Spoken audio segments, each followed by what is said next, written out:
Hey YouTube, it is race day 2011, the Diecast Kid, www.nascardiecastnews.weebly.com.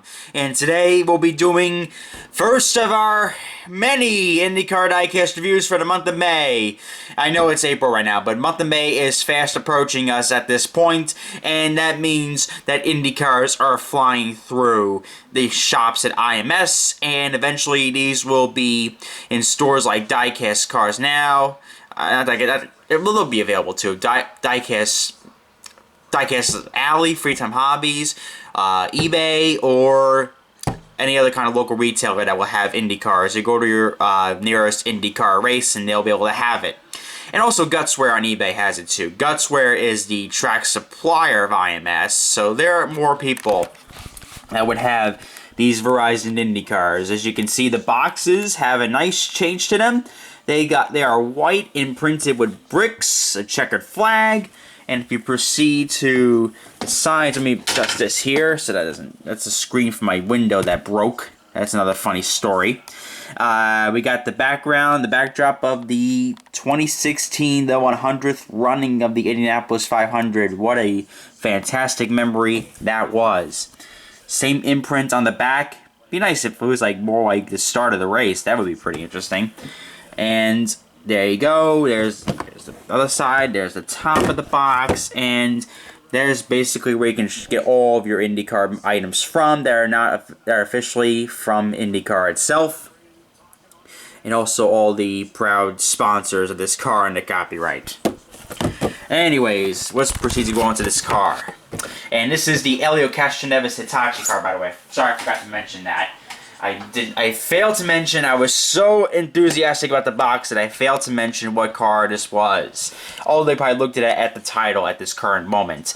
But anyways, we have the Helio Castroneves Hitachi scheme with us today. And this scheme has not changed at all, literally, from last year. But you know me, I am a diehard Helio fan. Not as much as my friend Shelby. She's a bigger Helio fan than I am. Bigger than I ever dreamed to be. You know, she's a great friend of mine, and we're going to meet together at IMS and try to get Helio's autograph at the Grand Prix autograph session. So, he's a wonderful guy, Helio. If you have not met Helio Castroneves, oh my god, what a great guy he is. I got a couple stories of Helio here that I wanted to share with you before this diecast review. So, let's go back to Watkins Glen last year. Helio is a very busy guy with Penske. Penske always has their drivers schedule on their watches 10 minutes in advance so that they're never late for meetings.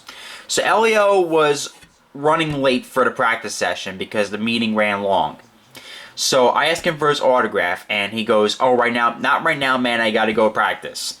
So I'm like, alright, I didn't think much of it. I respect the drivers, I have a tremendous amount of courtesy for them, and I'm like, I'll meet him at the autograph session.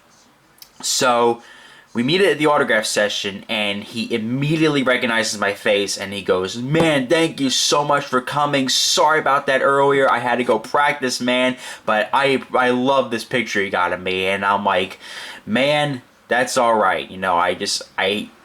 He's a wonderful guy, and when I met him at the Penske autograph session back in 2015, he was like, "Man, I remember you from Twitter. Thank you so much for your loyalty and support, bro. I love your collection." Very, very good guy. I heard some people give negative opinions about him, but, he is a guy who has a wonderful personality, and what you see on camera is what you get in person if you get him at the right moment. Great guy to meet in the garage area. Well, so here we go. We got all the sponsors: SKF, Dallara, Shell, yeah, I also said Shell V-Power. That's not the V-Power. Pennzoil, Penske Truck Rentals, Snap-on, Verizon IndyCar Series, 3, Hitachi, Chevrolet. We have Mazak on the mirrors. We have Castroneves on the headrests there. And let's proceed here. We have Firestone, Shell V-Power Nitro Plus, PPG.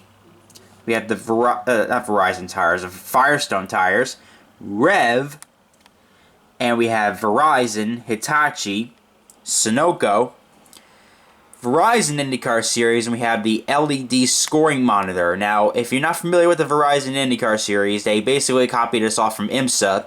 And what you see here is the scoring monitor where the positions are currently run. It'll flash red where, it'll show red what positions they're running. And when on push to pass, it'll flash green.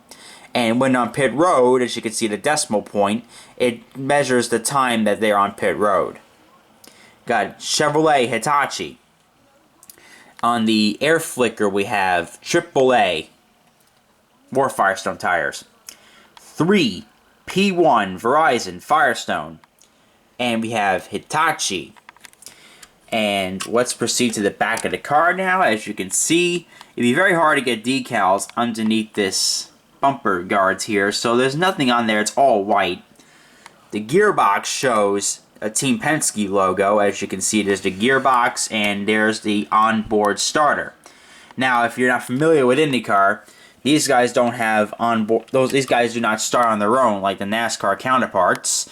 They have to be assisted when they're starting. They stick a little hose in there or whatever you want to call it, into the onboard starter, and it helps starts the car. That's why when you see the beginning of the race, the guy's always right behind the car and he injects it into the back, and that's how the car starts.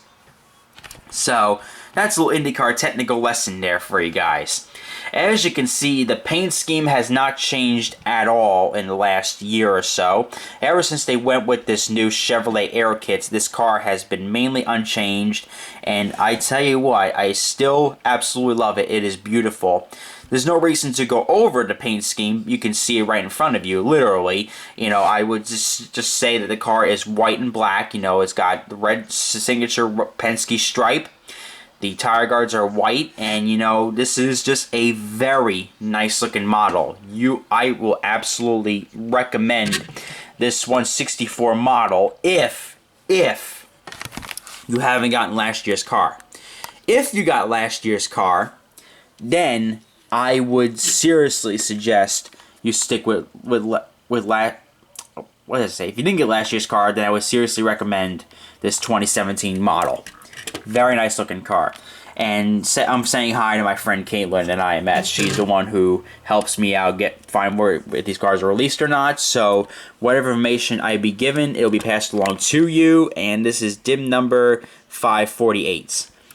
So the next release for IndyCar should be the Simon Pagenaud Menards car. If I'm not mistaken, I believe IMS will be informing me on that pretty soon. So if you guys would like to leave a comment, like, and subscribe, that would be greatly appreciated. I love these IndyCar reviews. This is my blood and soul here. I love IndyCar racing, and I love the Diecast. So please comment, like, and subscribe. And this is Race Day 2011 reminding you to join the fight to stop bullying. It gets better. All the Diecast kid is saying is give peace a chance.